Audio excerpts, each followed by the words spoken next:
Dumating ang araw ng pagsusulit at sinalubong ng mga trumpet ang mga kalahok at isa-isa silang pumapasok hanggang umabot sa bilang na 20. Ikinwento na ang pagpili ng mga kabalyero ang pinakamahalagang kaganapan ng taon sa imperyo.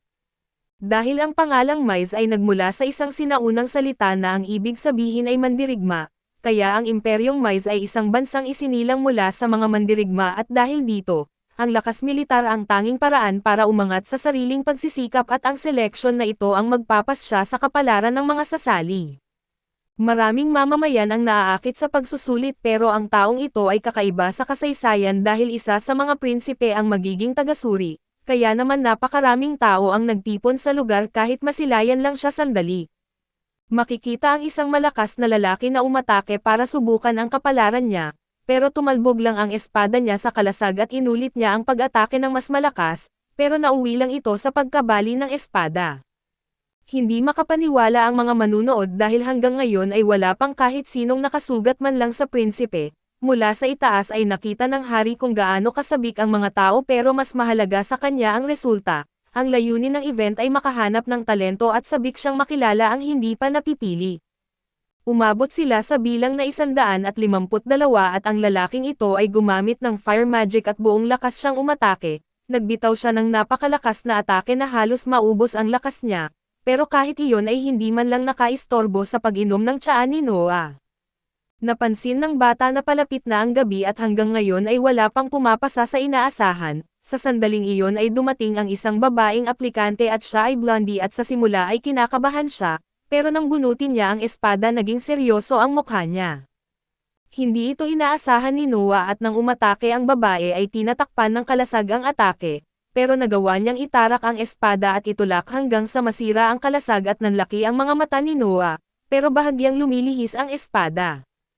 Namangha ang buong madla at humingi ng paumanhin ang babae pero agad siyang hinawakan dahil nasugatan niya ang prinsipe. Gayunpaman ay iniutos ni Noah na pakakawalan siya at lumapit siya at tinanong ang pangalan nito.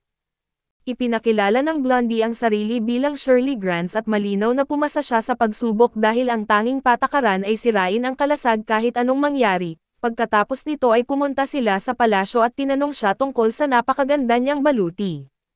Sinabi ni Shirley na minana iyon sa kanilang pamilya mula pa sa mga naunang henerasyon, pero tinanong din niya kung may parusa ba siyang matatanggap sa nangyari kanina. Ipinapaalala sa kanya ni Noah na aksidente lang ang pananakit at hindi iyon krimen o kasalanan dahil siya mismo ang nagutos na umatake.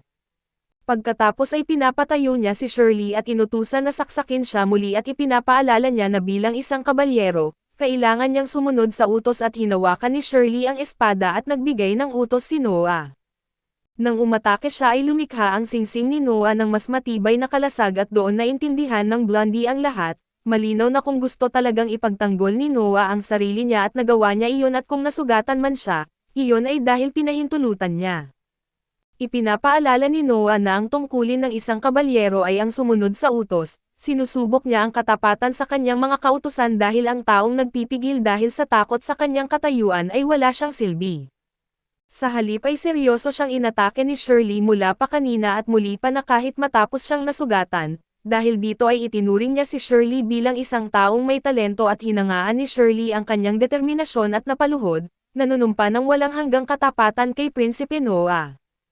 Para sa ating munting bida ay parang eksena ito mula sa isang dula at hindi iyon opisyal na saludo, pero naintindihan niya ang damdamin ni Shirley at nang tingnan niya ang kanyang mga estadistika, napansin niyang kay Shirley ang pinakamalaking tumaas ang kanyang mga parametro sa lahat. Bigla namang lumitaw si Soy kasama niya sa silid si Godfrey at ito ang doktor ng imperial na korte. Ginagamot niya ang mga sugat ni Noah bagay na ikinagulat ni Shirley dahil sa kanilang nayon ay walang mga doktor at ang tanging magagawa nila ay ipaubaya sa isang matanda ang pagdarasal o ang paglilinis ng pinagmulan ng sakit. Ikinalungkot ito ni Noah kaya't agad niyang inutusan si Shirley na dalhin mula sa kanilang nayon ang mga pinakamatalino at pinakamasisipag na bata para maging mga alagad ni Godfrey. Ibinigay niya ito bilang gawain sa doktor na tinanggap naman ito ng may malaking karangalan. Nang marinig ito ay nagpasalamat si Shirley at yumukod, pero hindi siya sinisita kahit na ang isang kabalyero ay hindi dapat gumagawa noon at pagkatapos nito, tahimik na siyang umalis sa lugar.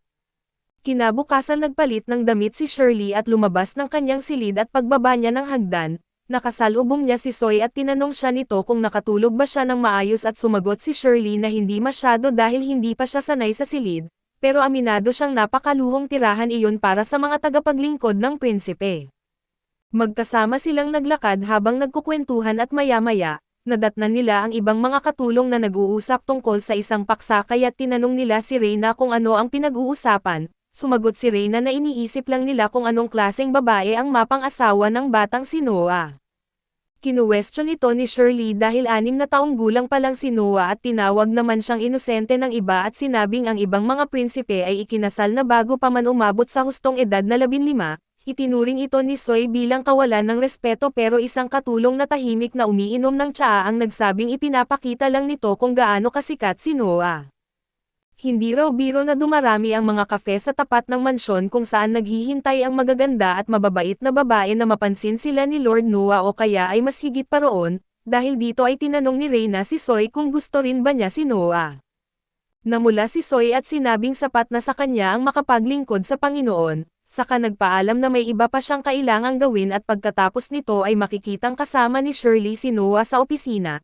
Tinanggap ni Noah ang ulat ni Rowan tungkol sa paraan ng seleksyon at kung gaano kataas ang antas ng mga bagong aplikante ngayong taon. Pagkatapos nito ay hiniling ni Noah kay Shirley na samahan siya hanggang sa entrada at agad naman itong sumunod. Nang paalis na si Rowan ay napaluhod si Shirley at nagpasalamat sa pagdating nito. Nagulat si Rowan at sinabing huwag na siyang maging formal dahil pareho na silang mga kabalyero. At malamang daw ay inutusan siya ni Noah na samahan siya para may matutunan na kahit pa medyo matalino si Noah.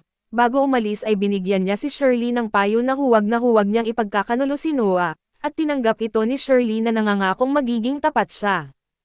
Pagsapit ng gabi ay nag-organisa si Noah ng isang salo-salo na may kantang inawit ni Alice Che, isa-isa silang lumalapit upang magbigay galang at gaya ng dati ay binati ni Byron si Noah sa tagumpay ng seleksyon ng mga kabalyero. Hiniling ni Noah na huwag siyang maging formal at mas mabuting mag-enjoy na lang sa handaan na inihanda niya para sa lahat. Bago umalis si Byron ay ipinahayag niya na ang mga naroon ay pawang mga mangangalakal na may koneksyon sa kanilang angkan, kaya't pwedeng mapapalalim ni Byron ang ugnayan sa kanila. Naunawaan ito ni Byron at sa sandaling iyon ay natapos ang kanta, pumalakpak ang lahat para kay Alice Che na ikinatuwa niya at pati na rin ni Noah at maya-maya ay lumitaw si Soy at tinanong kung ano ang nangyari. May dala siyang liham at sinabi niyang hindi siya sigurado kung dapat niya itong ibibigay pero ito ay para kay Noah. Nakilala ng bata ang pulang selyo sa sobre ngunit walang nakasulat kung sino ang nagpadala. Sinabi ni Soy na ayon sa bantay ay tumakas ang mensahero matapos ihatid ang liham, kaya siya na ang nagdala nito dahil maaaring ito ay confidential. Binanggit ni Noah na tama ang ginawa niya at binuksan ang liham at sa sandaling iyon, naging alerto ang mga babae pati ang espada niya pero pinapakalma sila ni Noah at pagkabasa niya ng liham, nalaman niyang may binabalak ang mga natitirang rebelde sa Armelia. Dahil dito ay napag-isip ni Noah na ang nagpadala ng liham ay may nagkunwaring pumasok doon para mag-imbestiga, at inisip niyang ito ang sundalong dumating noon para magbabala tungkol sa rebelyon sa Armelia. Naalala ni Zoe na parang labis na humahanga ang kabalyerong iyon kay Noah. Pakiramdam ng binata ay alam na ni Noah ang tungkol sa rebelyon noon pa man, pero pinakinggan pa rin niya ang lahat ng sinabi ng binata nang hindi nagsasalita at inisip ni Shirley na ginagawa iyon ng sundalo para suklian ang kabutihan ni Noah, na para sa kanya ay kahanga-hanga dahil sobra ang katapatan nito. Ngunit ipinaliwanag ni Noah na masama ito dahil napakadelikado ang magkunwaring spy ng walang sapat na training, dahil kapag nahuli ay siguradong papatayin at naalala niya na naroon pa ang kapatid niyang si Henry, kaya magpapadala siya ng mensahero para pigilan ang spy. Makalipas ang ilang araw ay dumating ang sagot na liham at binasa ito ni Noah at lalo siyang nabahala. Tinanong siya ni Soy kung may balita at ipinaliwanag ni Noah na nangyari ang kinatatakutan niya, nahuli ang spy at pinapahirapan. Nang umamin ito ay naging sobrang brutal ang ginawa sa kanya at nailigtas siya ng unit ng kapatid ni Noah, pero hanggang ngayon ay hindi pa rin siya nagising at sinisi ni Noah ang sarili dahil kung nalaman niya lang agad ay napigilan sana niya ito. Naalala niya ang turo ng kanyang ama na ang impormasyon ay isang sandata, kaya inutusan niya si Soy na makipag-ugnayan sa Armelia at gawin ang lahat para mabuhay ang lalaking iyon at para kay Noah. Hindi kailanman sulit isakripisyo ang isang tapat na kabalyero para lang sa isang impormasyon. Makalipas ang ilang araw ay nagpunta sina Noah at Shirley sa palengke at namangha si Shirley, pero binanggit ni Noah na huwag magpalibang dahil may bibilhin sila at magpapasalamat din sa tulong ni Henry. Dumating sila sa tindahan ni Alan at ang parehong taong nagbigay ng singsing, maraming alahas at kayamanan sa tindahan pero may napansin si Noah na parang simpleng bato at namangha ang tindero sa talas ng kanyang pakiramdam at ipinapahubad ang tela na nakabalot, na naglalantad ng isang estatwang salamin ng Diyosa. Sinabi ng tindero na ito ang ikalawang estatwa sa buong mundo, hindi nag-atubili si Noah at nagpasya siyang bilhin ito at tinanong niya kung sapat na ang 10,000 at kinumpirma iyon ng tindero, kaya natuloy ang bentahan. Sa sandaling iyon ay dumating din si Oscar at nang makita ang estatwa ay nakilala niyang gawa ito ni Lindsay. Tinanong siya ni Noah kung nasaan ang isa pa at sinabi ni Oscar na nasa kanya iyon at pagkarinig nito, biglang sinira ni Noah ang estatwa. Natakot ang tindero pero pinapakalma siya ni Noah at binigyan ng dagdag na bayad at hiniling na ikalat ang balita na lumabas ang ikalawang estatwa pero ito ay nasira. Sinabi ni Oscar na dahil dito ay tataas ang halaga ng hawak niyang estatwa dahil ito na lang ang natitira. Ipinapaalala ni Noah na ang mga kayamanan ay napupunta sa kung sino ang unang makakuha at kahit naaawa siya kay Lindsay, ayos na sa kanya kung tumaas ang halaga ng pag-aari ni Oscar at dito ay kinilala ni Oscar ang talino ni Noah kahit sa murang edad nito. Dahil kahit siya ay hindi makakapag-isip ng ganoon noong 6 na taong gulang pa lang siya, at nagawa lang niya iyon noong siya ay tumanda at nagkaroon ng sariling lupain at matapos nito, bago umalis ay sinabi ni Noah sa tindero na pipili pa siya ng isa pang regalo.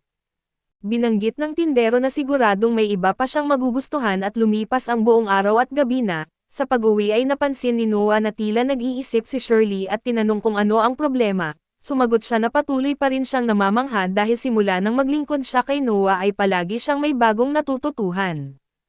Kahit ngayon bagamat naintindihan niya ang dahilan ni Noah, pakiramdam niya ay sobra ang pagsira ng isang kayamanan at nilinaw ni Noah na isa lang iyong bagay at wala ng iba, dahil para sa kanya ang tunay na kayamanan ay ang mga tao, ang mga nanunumpa ng katapatan at nananatiling tapat kahit sa gitna ng paghihirap. Labis na namangha si Shirley sa mga salitang iyon at idinagdag ni Noah na isa rin siya sa mga kayamanan niya, dahil sa mga nakaraang araw ay marami na siyang natutunan tungkol sa kanya at muli na namang namangha si Shirley sa paraan ng pag-iisip ni Noah.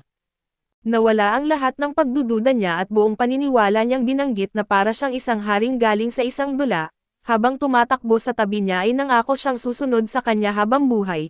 Tumanggo lang ang bata at sa isip niya ay nais lang niyang magkaroon pa ng mas maraming kayamanan kapag siya ay tumanda at bumalik na sa sariling lupain. Lumipas ang 6 na mahabang taon ay lumaki na si Noah at 12 taong gulang na, pinagpaalaman siya ng lahat ng mga kasambahay habang papunta siya sa entrada ng mansyon kasama sina Soy at Shirley at Oo, kitang-kita na malaki na ang ikinabago niya.